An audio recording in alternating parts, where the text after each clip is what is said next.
Welcome to Unit 8.3. Today we're going to be talking about using accumulation functions and definite integrals in applied context. So let's recall. The integral for rate of change is the same thing as your net change. And we're going to see that by looking at an example.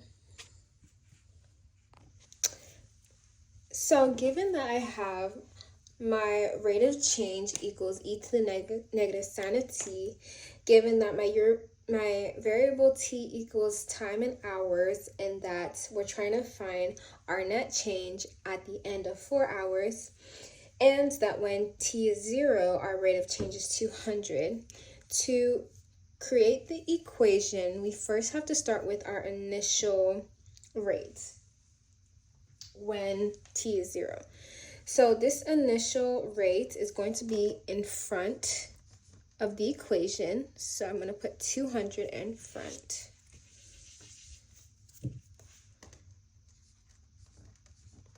And you're going to subtract it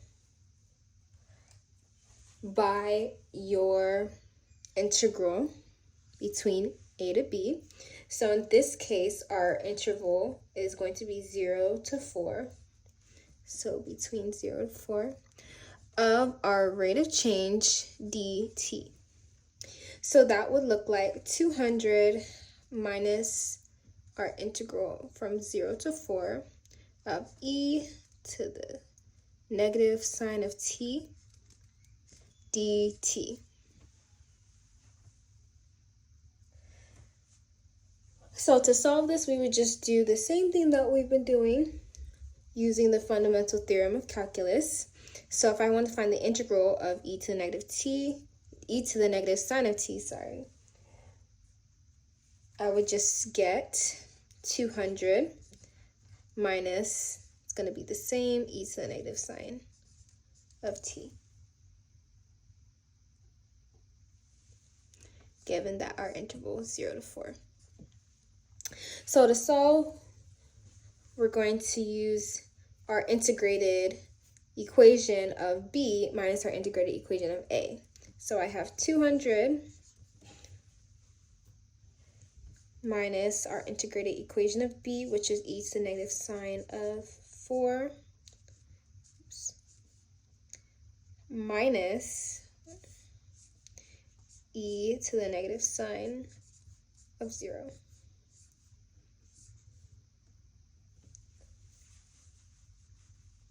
And then obviously you just plug this into a calculator, and I would get the answer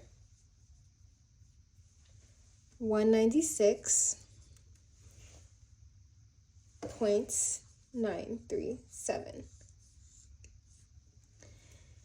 And that's how you would use accumulation functions in applied context. Now let's say that I'm not given an interval, but I'm given that my e of t equals the rate. When t is 0, my e of t would be 70, or my rate is 70. And I'm trying to find what the equation would look like when everything equals 200, or when the e of t equals 200.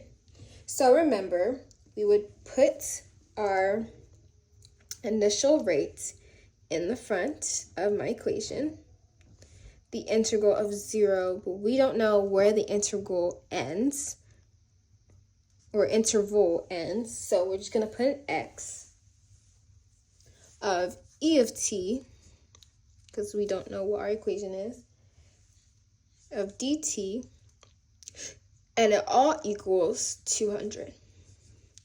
This is how you would format your equation given that you don't have an interval and you do not have your rate equation. And that is all for 8.3. Thank you.